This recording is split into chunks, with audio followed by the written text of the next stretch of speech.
नमस्कार, आप सभी का शेष शो में स्वागत है।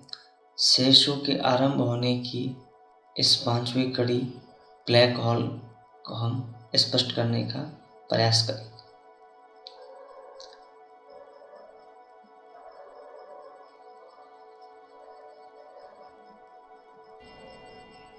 ध्यान रहे कि शेष शो आरंभिक इस कड़ी में किसी विषय को विस्तार से प्रस्तुत नहीं करता है, वो केवल उसके मूल सिद्धांत को ही आपके सामने शो करता है, क्योंकि अभी इन्हें विस्तार से व्यवस्थित करके प्रस्तुत करने का कार्य अभी शेष है, जिसे शेष शो पूर्ण कर रहा है। इसमें आपके सहयोग की अपेक्षा है।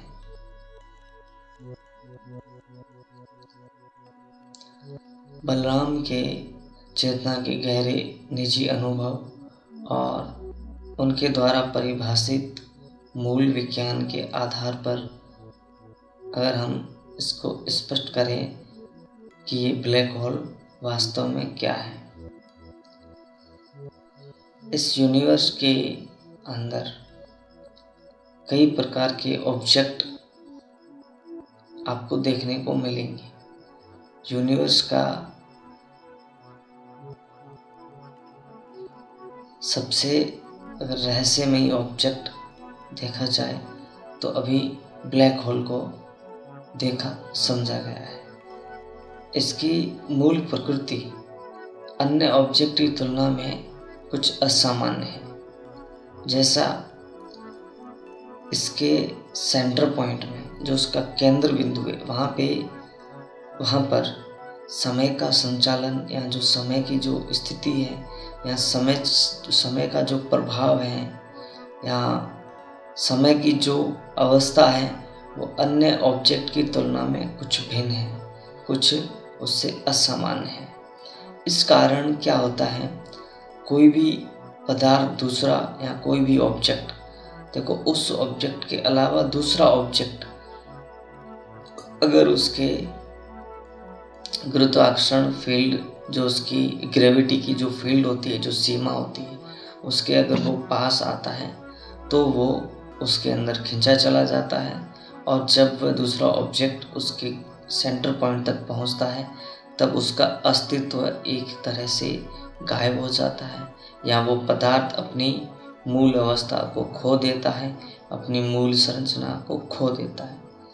अब इसका जो मूल कारण है कि ऐसा क्यों होता है, इसका एक ही उत्तर या इसका एक ही अर्थ है कि उस ऑब्जेक्ट के सेंटर पॉइंट के अंदर जो समय की जो गति है, समय का जो संचालन है, वह असामान्य तरीके से संचालित होता है।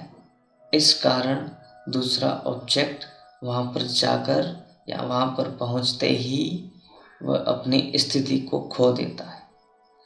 ध्यान रहे कि जितने भी ऑब्जेक्ट और पदार्थ हैं, वह अपनी एक व्यवस्थित अवस्था में सक्रिय रहता है, तब तक उसका अस्तित्व होता है। कोई भी पदार्थ या कोई भी ऑब्जेक्ट या यूनिवर्स की कोई भी ऐसी स्थिति जब वो अव्यवस्थित हो जाती है तो वो अपनी मूल अवस्था को खो देती है। तो उस खो देने को ही हम विलुप्त कह सकते हैं, या समा जाना कह सकते हैं, या नष्ट हो जाना कह सकते हैं।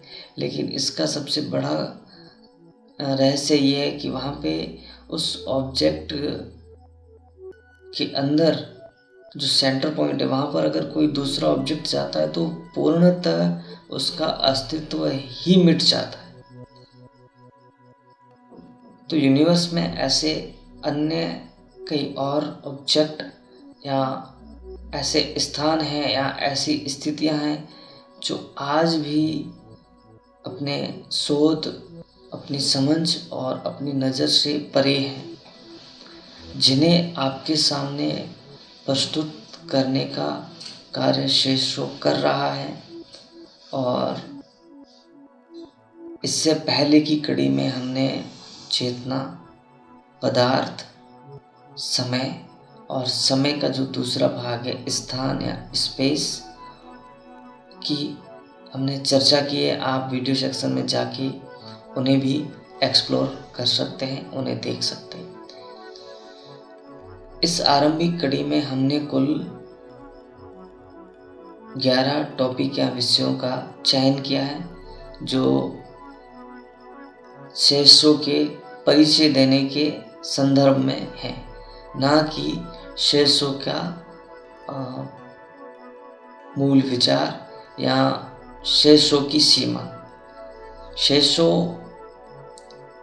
का उद्देश्य किसी जटिल विषय, वस्तु, टॉपिक या ऐसा कुछ जिससे बलराम के चेतना के निजी अनुभव एवं उनके द्वारा परिभाषित मूल विज्ञान और तकनीकी अनुभव के आधार पर उसको स्पष्ट करना है।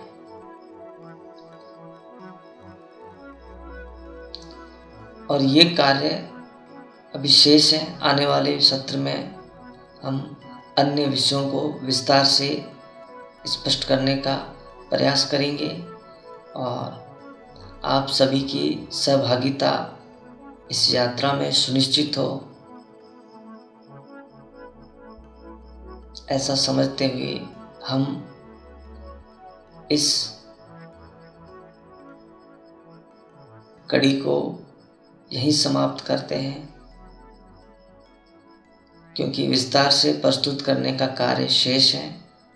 आप बने रहें और इसकी अगली कड़ी ऊर्जा, एनर्जी जिसे कहा जाता है, उसको स्पष्ट करने का प्रयास करेंगे। तब तक के लिए मैं इजाज़त दें। धन्यवाद।